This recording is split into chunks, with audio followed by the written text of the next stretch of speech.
एक बार महात्मा गौतम बुद्ध अपने भिक्षुओं के साथ एक वृक्ष के नीचे बैठे विश्राम कर रहे थे। उस वृक्ष की छांव में बुद्ध अपने भिक्षुओं की जिज्ञासा दूर कर रहे थे। बुद्ध के सभी भिक्षु एक एक करके उनसे प्रश्न पूछ रहे थे और गौतम बुद्ध उनके प्रश्नों के उत्तर दे रहे थे। बुद्ध के उन भिक्षुओं में कुछ भिक्षु ऐसे भी थे जो कुछ समय पहले ही संघ से जुड़े हुए थे, जिसके कारण अभी उनके भीतर वह समझ पैदा नहीं हुई थी जो गौतम बुद्ध के प्रवचनों को समझ सके। गर्मियों का समय था, सूरज अपने चरम पर था और चारों तरफ धूप ही धूप थी। लेकिन उस वृक्ष के कारण बुद्ध और उनके सभी भिक्षु आराम से छांव में बैठे हुए थे। इतने में ही गौतम बुद्ध के एक भिक्षु की नज़र एक बूढ़े व्यक्ति पर पड़ती है जो उस वृक्ष के पास से ही गुजर रहा था। वह भिक्षु उस बूढ़े व्यक्ति को देखकर अचानक से ही हंसने लगता है। उस बूढ़े व्यक्ति की उम्र बहुत ज़्यादा हो गई थी, जिसके कारण उसकी कमर मुड़ गई थी। उस बूढ़े व्यक्ति के हाथ में एक डंडा था, जिसका सहारा लेकर के वो बूढ़ा व्यक्ति अपनी मंजिल तक पहुंचने का प्रयास कर रहा था। उस बूढ़े व्यक्ति का शरीर केवल हड्डियों का ढांचा मात्र था।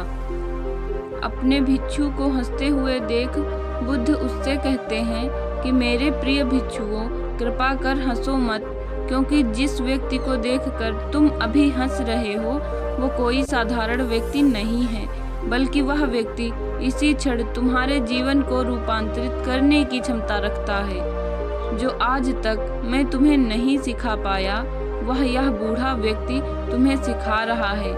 इसके द्वारा दी गई सीख को बेकार ना करो।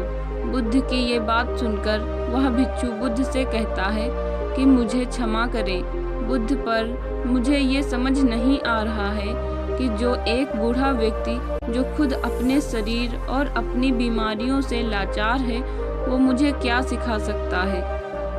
फिर बुद्ध उस भिक्षु से कहते हैं कि ये बूढ़ा व्यक्ति तुम्हें तुम्हारा भविष्य दिखा रहा है। जिस बुढ़ापे को और लाचारी को देखकर तुम अभी हंस रहे हो, वो बुढ़ापा और लाचारी तुम्हारे जीवन में भी आने वाली है। वह बूढ़ा व्यक्ति तुमसे कह रहा है कि अभी समय है इस स्वस्थ शरीर का अच्छे कर्म करने के लिए उपयोग करो। अगर तुम्हारा ये स्वस्थ शरीर तुम्हारे हाथ से निकल गया तो फिर से वापस नहीं आएगा, और अभी तुम्हारा ये शरीर सही से काम कर रहा है, जैसे कि तुम्हारे हाथ, पैर, आँख, कान और ये सभी चीज़ें सही से काम कर रही हैं। क्या यह छोटी बात है? क्या तुम इसे मामूली सी बात समझते हो? यह घटना कोई साधारण घटना नहीं थी जो अभी तुम्हारे साथ घटी, और ये घटना तुम्हारे जीवन को बदलने की क्षमता रखती है। ठीक इसी तरह की घटना ने मेरा जीवन बदला था, और इस तरह की घटना के कारण ही मैं आज बुद्ध हूँ। फिर वह भिक्षु बुद्ध से कहता है कि क्षमा करें, परंतु मेरे मन में यह विचार ही नहीं आया कि मैं उस बूढ़े व्यक्ति से कुछ सीख सकता हूँ। उसे देखकर केवल मुझे हंसी आ गई। ऐसा इसलिए हुआ क्योंकि तुम्हें अपने भीतर कहीं ना कहीं लगता है कि जिस स्थिति में आज वह बूढ़ा व्यक्ति है, उस स्थिति में तुम कभी नहीं आओगे। जिस बुढ़ापे का और लाचारी का सामना आज वो बूढ़ा व्यक्ति कर रहा है, तुम्हें लगता है कि उसका सामना तुम कभी नहीं करोगे, इसलिए तुम उस बूढ़े व्यक्ति को देखकर हंस पाए। तुमने सच्चाई को नज़रअंदाज कर दिया। अगर तुम सच्चाई को देख लेते तो चाहकर भी अपनी आंखों के आंसुओं को नहीं रोक पाते, परंतु तुमने सत्य को अनदेखा कर दिया और तुम बहुत बड़ी संभावना से चूक गए। बुद्ध की ये बात सुनकर वो भिक्षु बुद्ध से क्षमा मांगता है और ये निश्चय करता है कि वह अपने स्वास्थ्य का उपयोग अपने अहंकार को बढ़ाने में नहीं, बल्कि परम सत्य को पाने में करेगा।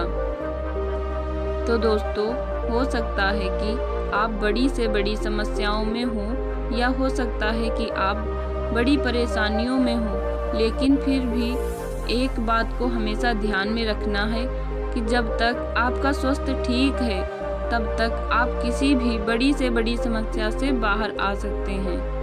दोस्तों, इसलिए बुद्ध ने कहा है कि हमारा स्वास्थ्य हमारा सबसे बड़ा उपहार है जो हमें इस सृष्टि से मिला हुआ है, इसलिए इसका उपयोग सही से करें। दोस्तों, आपको यह महात्मा गौतम बुद्ध की कहानी कैसी लगी कमेंट में ज़रूर बताएं। और आपको यह कहानी पसंद आई हो तो वीडियो को लाइक करें, चैनल को सब्सक्राइब करें और मिलते हैं नेक्स्ट वीडियो में।